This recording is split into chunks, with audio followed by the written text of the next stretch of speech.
J'ai élevé mes filles seules, en tant que père célibataire, pendant que ma femme est partie à la recherche de quelque chose de meilleur. Maintenant, elle est de retour, et son mari veut adopter mes filles. Mes filles m'ont dit qu'ils s'intégraient mieux dans leur vie. Je les ai simplement laissées partir. Aujourd'hui, elles veulent revenir, mais moi, j'ai déjà tourné la page. J'ai passé des années à les élever, les protéger, les éduquer, jusqu'au jour où elles m'ont dit qu'elles n'avaient plus besoin de moi, qu'elles avaient trouvé quelqu'un de mieux. Je les ai laissées partir. Et quand elles ont réalisé leur erreur, il était déjà trop tard. Peut-être que tu penseras que j'ai été cruel, ou peut-être que j'ai simplement appris à me protéger. Écoute jusqu'à la fin, et dis-moi, qu'est-ce que toi, tu aurais fait? Je m'appelle Bennett et j'ai 54 ans aujourd'hui. Mais pour être honnête, tout ce chaos a commencé il y a plusieurs années. J'ai travaillé pendant presque 30 ans dans la même usine. J'ai commencé tout en bas, tu vois? Juste un gars ordinaire qui pointait tous les jours. Avec le temps, j'ai grimpé les échelons jusqu'à un poste intermédiaire. Rien d'extraordinaire, mais assez pour payer les factures. Ma femme, Abigail, eh bien, elle est partie quand nos filles étaient encore très jeunes. Isabella avait 10 ans, Charlotte seulement 7. Abigail n'était pas faite pour cette vie de famille tranquille. Je pense qu'elle avait besoin de quelque chose de différent. Après son départ, ses visites étaient totalement imprévisibles. Parfois elle arrivait pleine de sourires et de grandes promesses. D'autres fois, on restait des mois sans nouvelles. Je me souviens d'une visite quand Isabella avait environ 14 ans. Abigail avait promis qu'elle viendrait à la pièce de théâtre de l'école, elle avait dit qu'elle ne manquerait ça pour rien au monde. Nous l'avons tous attendue, mais elle n'est jamais venue. Charlotte a pleuré. Je disais aux filles, elle a ses propres combats, mais elle vous aime à sa façon. Mais malgré tout, ça faisait mal. La plupart du temps, j'étais seul à les élever. Je n'étais pas parfait, loin de là. Mais j'étais toujours là. Je voulais que mes filles aient une vie meilleure que la mienne, une vie avec plus d'options. Mon propre passé était très simple, classe ouvrière. On avait de quoi manger, un toit au-dessus de la tête, mais rien de plus. Pas de voyage luxueux, pas de jouets coûteux. Et j'étais déterminé à ne pas leur faire vivre ça. Alors j'ai travaillé dur. Mon emploi principal à l'usine, des petits boulots, des réparations pour les voisins, un peu de consulting de temps en temps, grâce à mon expérience dans le secteur. Il y avait des semaines où je faisais 60, parfois 70 heures, année après année. Ce n'était pas facile, mais ça en valait la peine. Grâce à ça, j'ai pu les inscrire dans une bonne école privée.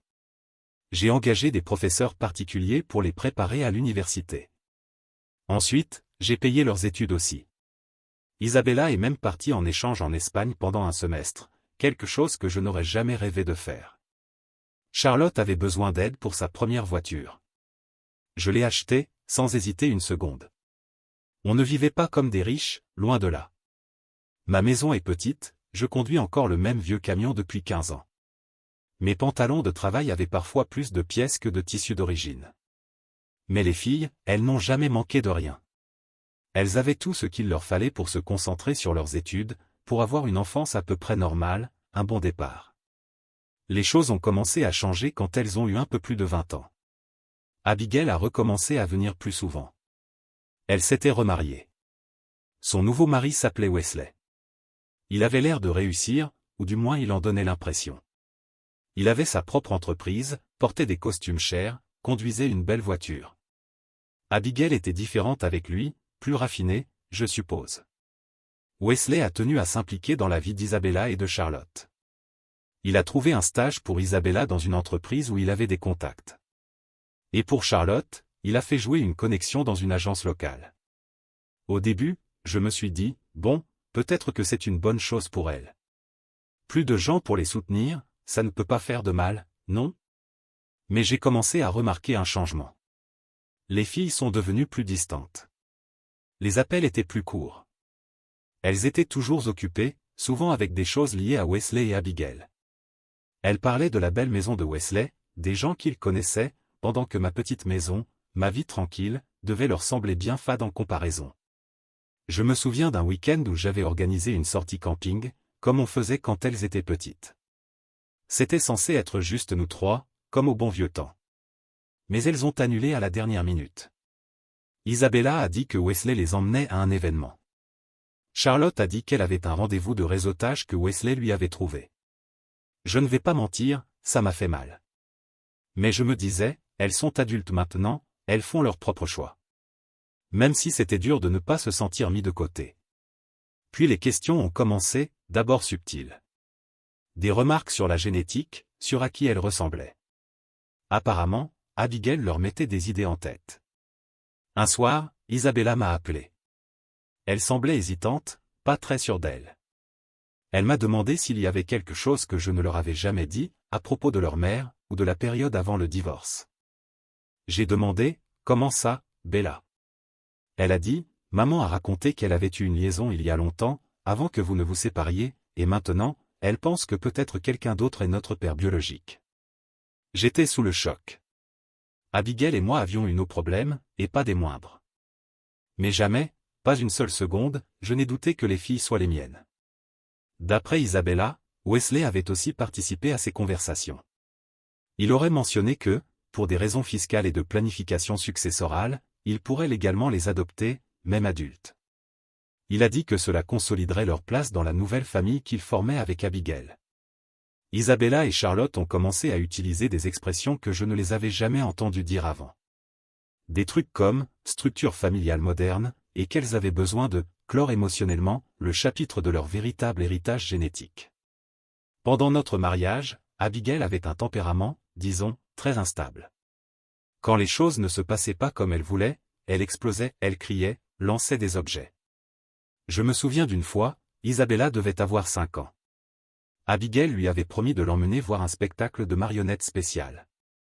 Du genre de souvenir qu'une petite fille garde toute sa vie. Mais la veille, Abigail a reçu un coup de fil d'une amie, qui l'invitait à un week-end en ville. Le spectacle de marionnettes? Complètement oublié. Quand j'ai essayé de lui parler de la déception qu'Isabella allait ressentir, Abigail a explosé de colère. Elle m'a accusé de la retenir, comme si j'étais un frein à sa vie. Je vois encore la scène avec une clarté glaçante. Isabella, toute petite, effrayée, au milieu de ce chaos. Voilà qui était Abigail, du pur drame, et des promesses toujours rompues. Son retour aujourd'hui, avec Wesley, ressemblait à la même histoire qui se répétait, mais sous un nouvel angle. Avant, elle disparaissait. Maintenant, elle essayait d'emmener les filles avec elle, de les éloigner de moi.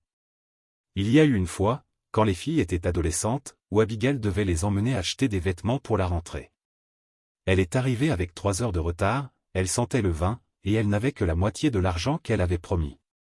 Charlotte a demandé tout bas, « Est-ce qu'on pourra quand même acheter les baskets que je voulais ?» Abigail a explosé. Elle leur a crié dessus en disant qu'elles étaient ingrates. Qu'elles se sacrifiaient tellement juste pour pouvoir les voir. Puis elle a jeté l'argent qu'elle avait sur la table de la cuisine et est partie furieuse, laissant les filles en larmes. Le lendemain, c'est moi qui les ai emmenées faire les courses. C'était ça, le schéma, de grands gestes, suivis de drames, puis de déceptions. Wesley semblait lisser les angles d'Abigail, du moins en public. Mais ce sentiment de supériorité, il était toujours là, caché. Et c'était évident qu'elle se servait de lui et de son argent pour attirer les filles. La grande confrontation a eu lieu quelques semaines après l'appel d'Isabella. Elles m'ont demandé à venir, toutes les deux. Elles se sont assises sur mon vieux canapé. Isabella a surtout pris la parole. Charlotte, elle, fixait ses mains, sans rien dire. Isabella a répété ce qu'Abigail avait raconté, qu'elle avait eu une liaison plus ou moins au moment où Isabella a été conçue, et une autre avant la naissance de Charlotte.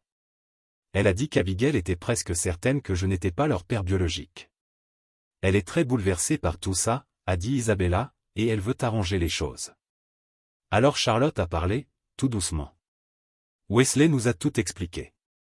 Elle a dit que s'il les adoptait, cela simplifierait les questions d'héritage. Il aurait dit, c'est juste une formalité pratique pour votre sécurité financière future. Charlotte a levé les yeux et a dit.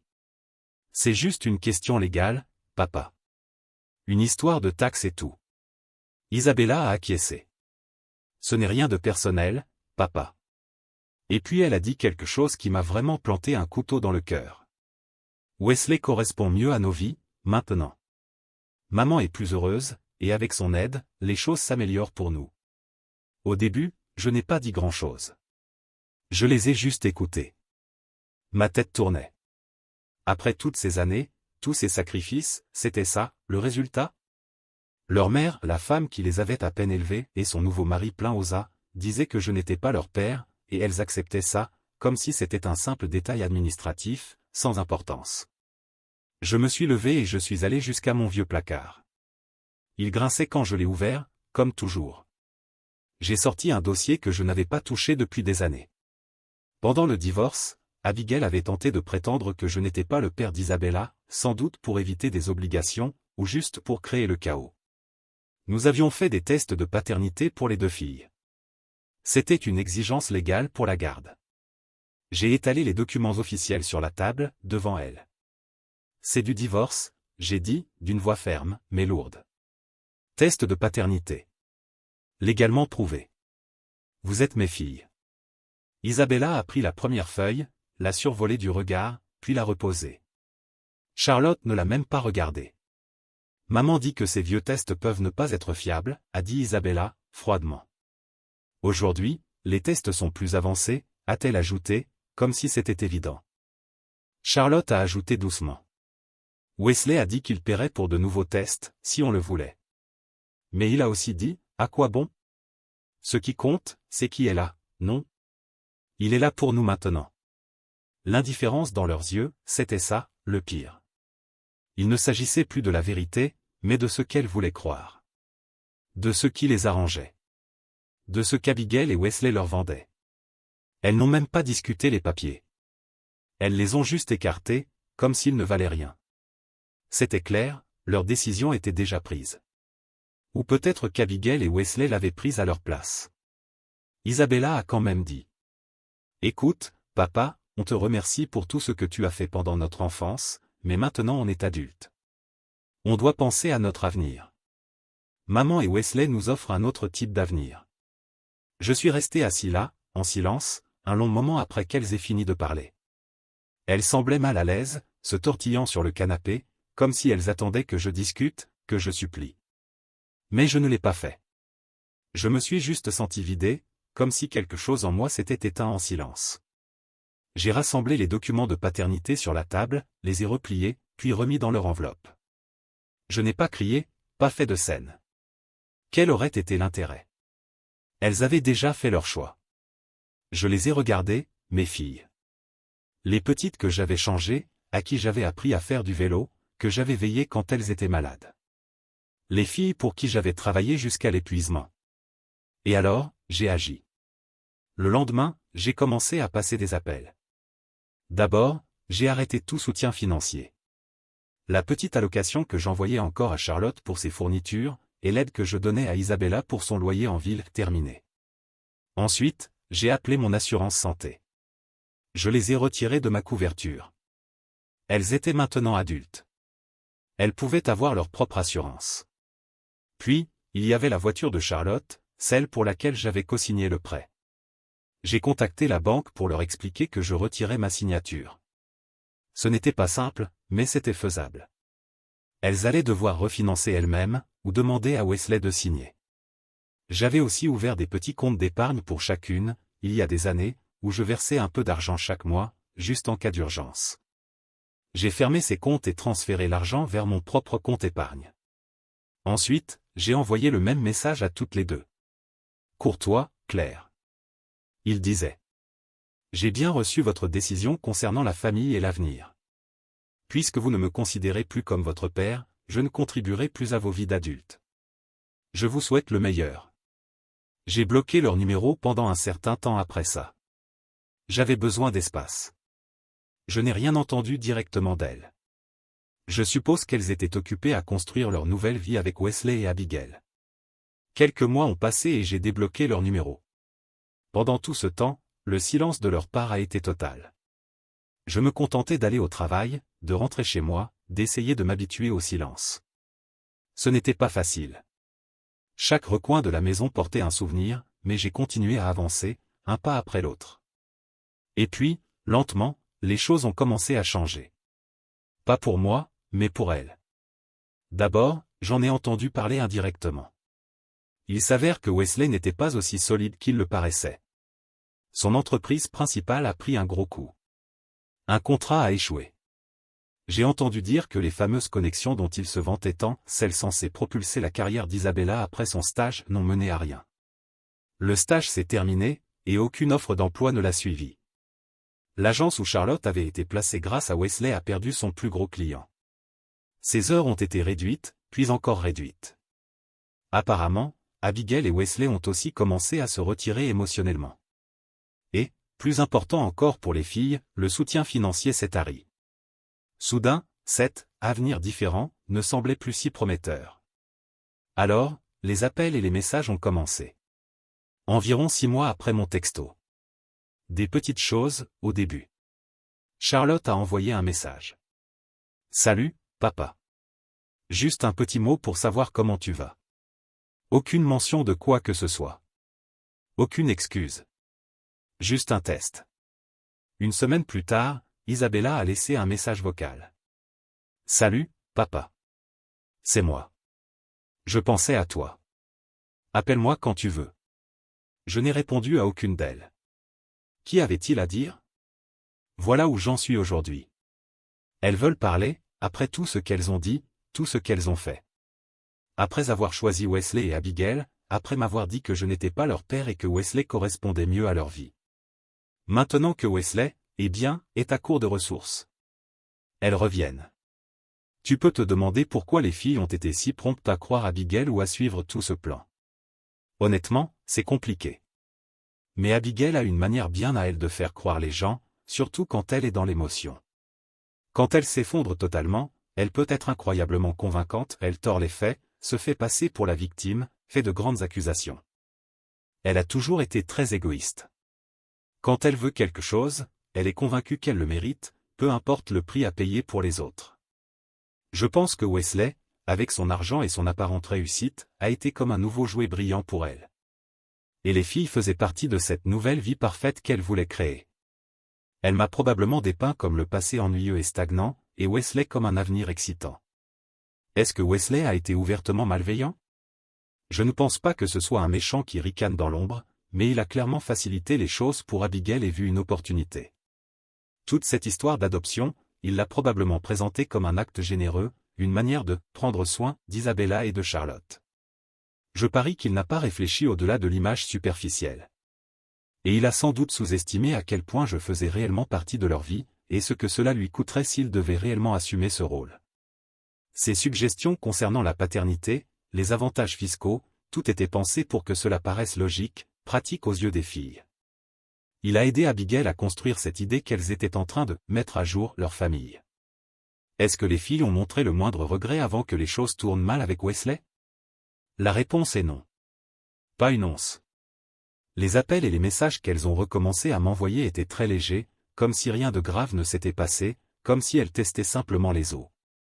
Pas de « pardon ». Pas de « on s'est trompé ». Juste un petit rhume. Salut, papa. Ça m'a beaucoup dit. En lisant vos commentaires et en repensant à tout ça, j'ai compris certaines choses. Beaucoup d'entre vous m'ont dit que je ne leur devais rien. Beaucoup ont aussi dit que je devrais au moins les écouter, ne serait-ce que pour obtenir une forme de clôture personnelle, pour voir si elles comprenaient ce qu'elles avaient fait. Je n'étais pas sûr de cette idée de clôture. Pour moi, leurs actes se suffisaient à eux-mêmes. Mais puis, il y a une semaine, elles se sont présentées chez moi sans prévenir. Elles ont juste sonné un samedi matin. Les deux. Elles avaient l'air épuisées. Les yeux d'Isabella étaient rouges. Charlotte semblait ne pas avoir dormi depuis des jours. Les voir ainsi sur mon seuil, usées, comme si la réalité les avait enfin rattrapées. J'ai pris une décision à cet instant. J'allais écouter ce qu'elles avaient à dire. Quand Isabella a demandé « Papa, est-ce qu'on peut parler ?» Je n'ai pas répondu tout de suite. Je les ai simplement regardées. Isabella a baissé les yeux vers le sol. Charlotte mordait sa lèvre inférieure, comme elle le faisait quand elle était enfant, nerveuse avant un rendez-vous chez le dentiste. Après quelques secondes, j'ai dit « Très bien. Entrez. Vous avez 10 minutes. » Elles ont visiblement été surprises. Peut-être qu'elles s'attendaient à ce que je leur claque la porte au nez. Peut-être qu'elle s'était préparée à des cris, des larmes. Mais je me suis simplement retourné et suis rentré chez moi. Elles m'ont suivi jusqu'au salon, le même où, un jour, elles m'ont dit que Wesley leur convenait mieux. Je ne leur ai pas proposé de s'asseoir. Je suis resté debout.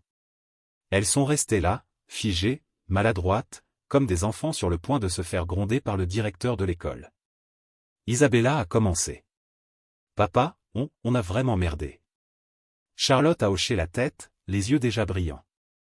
On a été tellement stupide, a-t-elle murmuré. Isabella a continué. Maman, elle était tellement convaincante.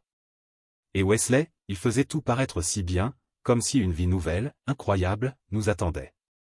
Elle a alors levé les yeux vers moi, cherchant quelque chose sur mon visage. Je crois que je voulais y croire, papa.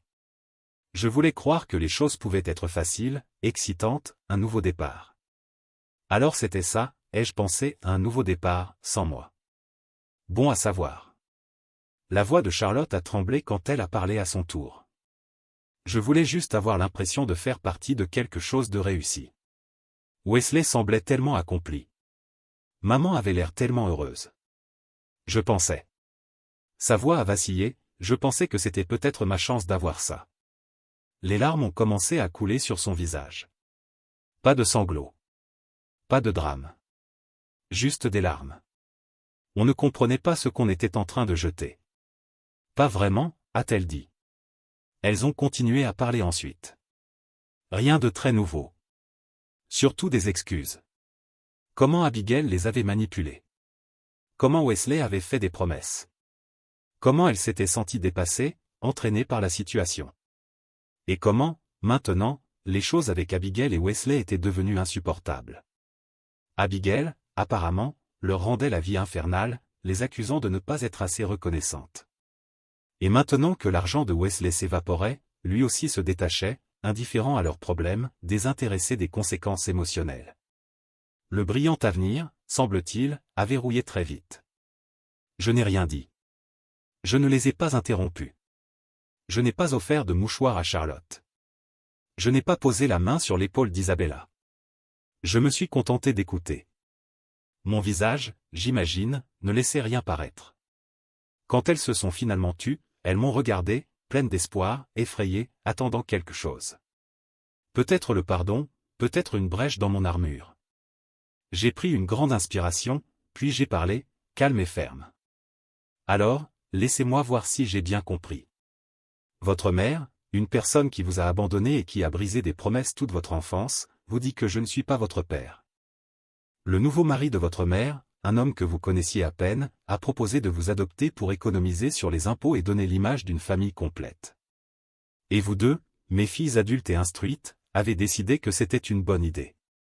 Elles ont toutes les deux tressailli, comme si mes mots les avaient frappées physiquement. Tant mieux. Je n'essayais pas d'être cruel, mais je n'étais pas là pour les consoler non plus. J'ai continué, en gardant une voix ferme. Tu as dit que tu voulais un nouveau départ, Isabella? Un nouveau départ de quoi? Du père qui a travaillé 70 heures par semaine pour tout vous offrir? Elle n'a rien répondu. Elle est juste restée là, les yeux rouges, la bouche tremblante. Je me suis tourné vers Charlotte. Tu voulais faire partie de quelque chose de réussi. Ma vie, mes sacrifices pour vous, ce n'était pas un succès à tes yeux.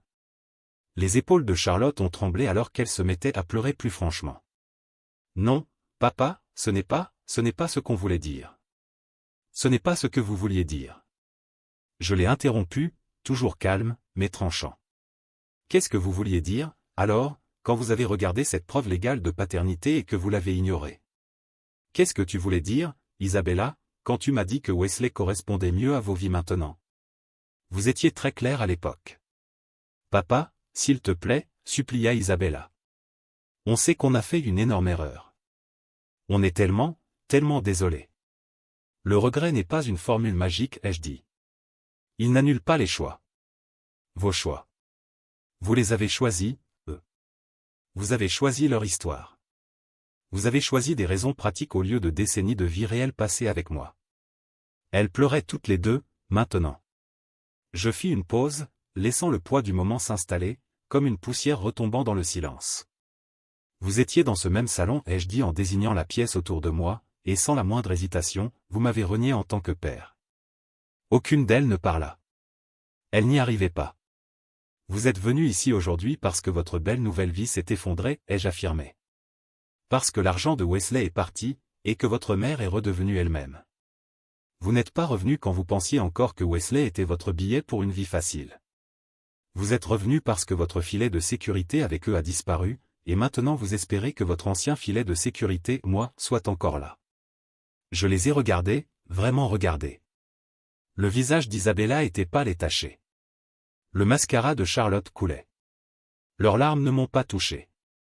Bien, ai-je dit, voici ma décision. Je n'ai pas élevé la voix. Pas besoin. Vous aviez raison. Vous avez tout gâché. Vous avez gâché notre relation. Vous avez gâché ma confiance. Vous avez renoncé à toute obligation que j'avais envers vous en tant que père, parce que vous avez consciemment choisi de croire que je ne l'étais pas. J'ai fait un pas en avant. Quand vous avez quitté cette maison après cette fameuse conversation, vous êtes devenus, pour tous les effets, les filles d'Abigail, les belles-filles de Wesley. Plus les miennes. Silence. Rien que leurs pleurs étouffés.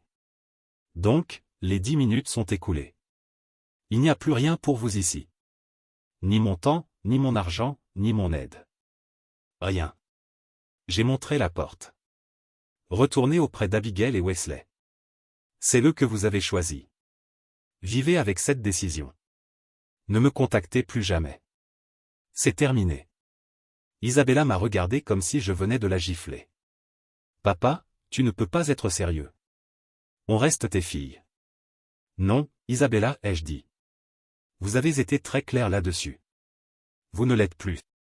J'ai les papiers qui prouvent que biologiquement, vous êtes mes filles. Mais vous-même avez rejeté cela. Vous m'avez rejeté. Donc non, vous n'êtes plus mes filles. Pas d'une manière qui ait encore de l'importance aujourd'hui. Charlotte est restée là, tremblante, les larmes coulant sur son visage, incapable de dire un mot.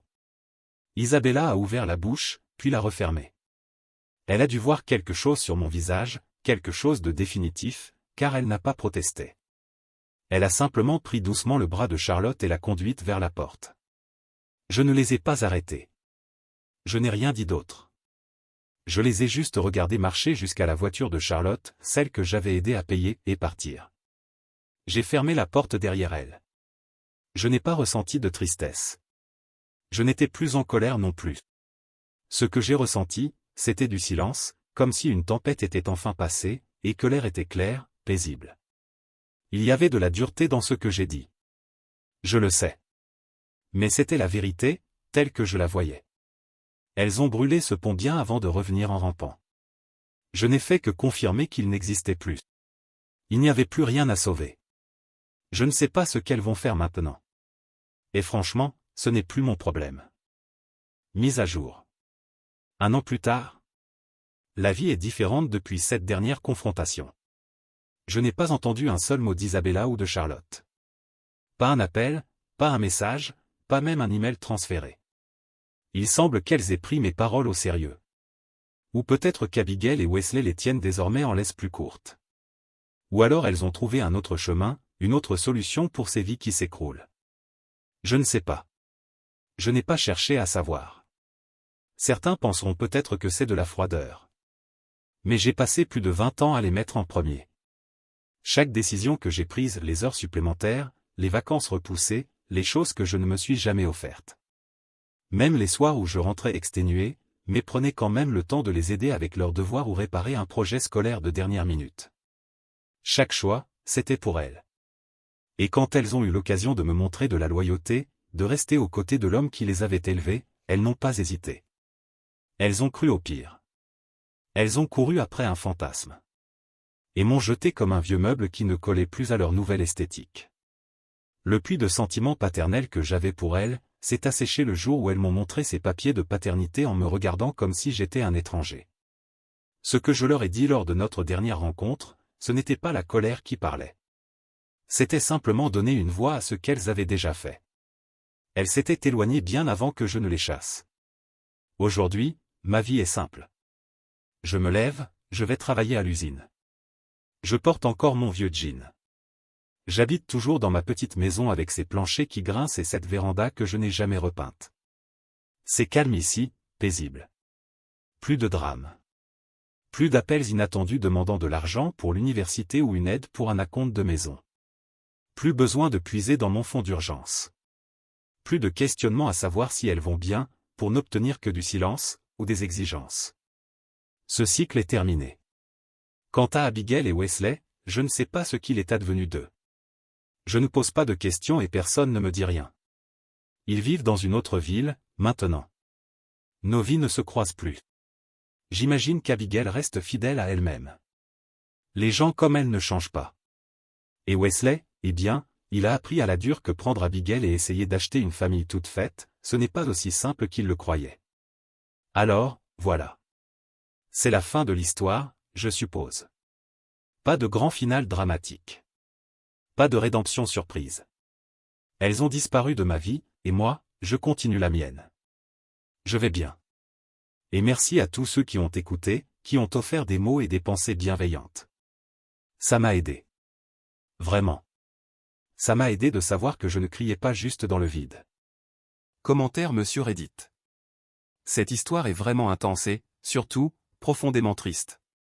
Elle montre comment l'égoïsme et la quête de quelque chose de mieux peuvent pousser des gens à briser des liens construits avec amour et sacrifice. Le protagoniste n'était pas parfait, mais il a tout donné pour élever ses filles. Et, au final, il a été mis de côté. Parfois, quand on brûle un pont, il n'y a plus de retour possible. Et peut-être que c'est là la véritable leçon. Et vous, qu'auriez-vous fait à sa place? Auriez-vous laissé une chance au pardon, ou tourné la page comme lui? Donnez votre avis en commentaire. Si vous avez aimé l'histoire, n'oubliez pas de liker, commenter et vous abonner pour plus d'histoires comme celle-ci. À la prochaine!